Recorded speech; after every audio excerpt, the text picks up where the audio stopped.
Hercule, connu sous le nom d'Héraclès en grec, est sans doute l'un des héros les plus célèbres de la mythologie gréco-romaine. Fils de Zeus et d'Alcmène, une mortelle, il est doté d'une force surhumaine et d'un courage inégalé. Mais sa vie est marquée par des épreuves et des tragédies, souvent causées par la jalousie d'Héra, l'épouse de Zeus. Les 12 travaux d'Hercule, imposés comme une punition et une quête de rédemption, constituent l'épisode central de sa légende. Ses exploits titanesques, remplis de défis surnaturels et de dangers inimaginables, reflètent la lutte perpétuelle entre l'homme et les forces de la nature. Hercule était l'objet de la haine d'Héra dès sa naissance. Furieuse de l'infidélité de Zeus, elle tenta de tuer le nourrisson en envoyant 2 serpents dans son berceau. Mais, déjà doté d'une force extraordinaire, Hercule les étrangla à main nue.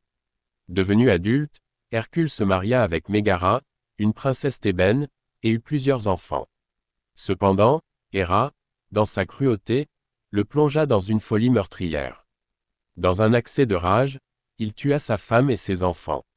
Accablé par le remords, Hercule consulta l'oracle de Delphes pour expier ses crimes.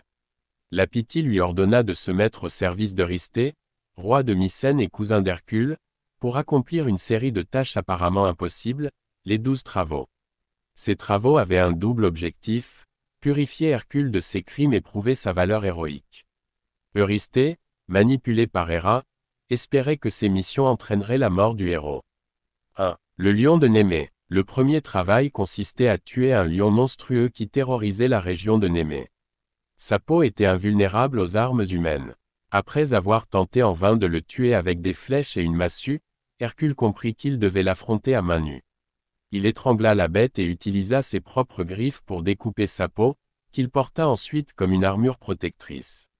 2. L'hydre de Lerne. L'hydre de Lerne était une créature à 9 têtes, dont l'une était immortelle, et dont chaque tête coupée repoussait par 2. De plus, son souffle était empoisonné. Avec l'aide de son neveu Iolaos, Hercule brûla les plaies des têtes tranchées pour empêcher leur repousse. Il enterra la tête immortelle sous un rocher et trempa ses flèches dans le sang venimeux de l'hydre. 3. La biche de Cérynie. Hercule devait capturer vivante une biche sacrée à Artémis, au bois d'or et au sabot d'airain. Pendant une année entière, il poursuivit l'animal à travers les forêts. Finalement, il la captura sans la blesser, en s'excusant auprès d'Artémis et en expliquant que cette capture était un ordre divin. 4. Le sanglier d'Érymanthe. Le 4e travail consistait à capturer un sanglier géant qui dévastait le mont Érymanthe. Hercule utilisa une ruse pour le piéger, il le poursuivit jusqu'à ce que l'animal s'épuise dans la neige profonde. Puis, il le lia solidement et le ramena à Eurysthée, qui, terrorisé, se cacha dans une jarre. 5. Les écuries d'Augias. Pour ce travail, Hercule devait nettoyer en un seul jour les immenses écuries du roi Augias, qui n'avaient pas été nettoyées depuis des années. Plutôt que de tout faire à la main, Hercule fit preuve d'ingéniosité, il détourna les cours de 2 rivières pour qu'elles emportent la saleté. Bien qu'il ait accompli cette tâche avec brio, Augias refusa de lui accorder la récompense promise. 6. Les oiseaux du lac Stymphale. Ces oiseaux mangeurs de chair humaine possédaient des plumes métalliques qu'ils utilisaient comme des flèches. Hercule, incapable de les approcher à cause de leur nombre, utilisa des castagnettes de bronze offertes par Athéna pour les effrayer. Lorsqu'ils s'envolèrent, il les abattit avec ses flèches. 7. Le taureau de Crète. Hercule devait capturer un taureau sauvage qui ravageait l'île de Crète. Cette bête, offerte par Poséidon au roi Minos, était devenue incontrôlable. Hercule l'attrapa à main nue et le ramena à Eurysthée. 8. Les juments de Diomède. Les juments du roi Diomède, nourris de chair humaine, étaient incontrôlables. Hercule tua Diomède en le donnant en pâture à ses propres chevaux, ce qui permit de les calmer. Il ramena les juments à Eurysthée, qui les libéra plus tard.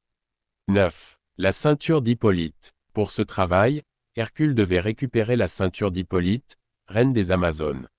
Bien que la reine ait accepté de lui donner la ceinture, Héra sema la discorde en répandant des rumeurs, entraînant une bataille. Hercule tua Hippolyte et s'empara de la ceinture.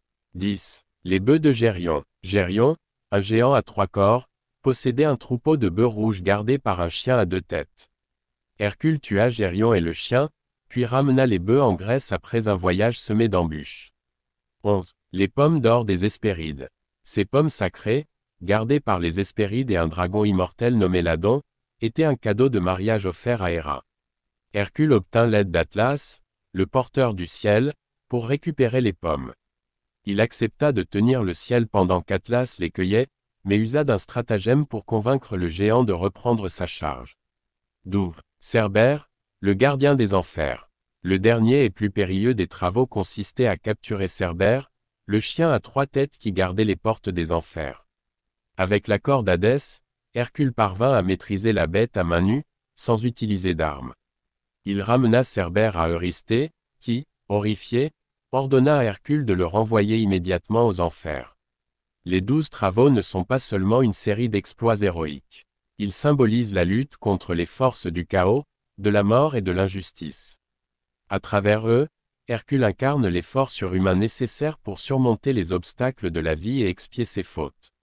Chaque travail représente également une leçon morale ou philosophique. La force brute ne suffit pas toujours. Comme avec la biche de Sérigny, l'intelligence et la ruse sont souvent essentielles, les écuries d'Augias, et même le plus grand des héros ne peut échapper à son destin. Après avoir accompli les 12 travaux, Hercule fut libéré de son service auprès d'Eurysthée. Sa vie continua d'être marquée par des aventures et des tragédies, mais ses exploits immortalisèrent son nom. À sa mort, il fut élevé à l'Olympe, devenant un dieu et symbolisant pour toujours la résilience, le courage et la quête de la rédemption.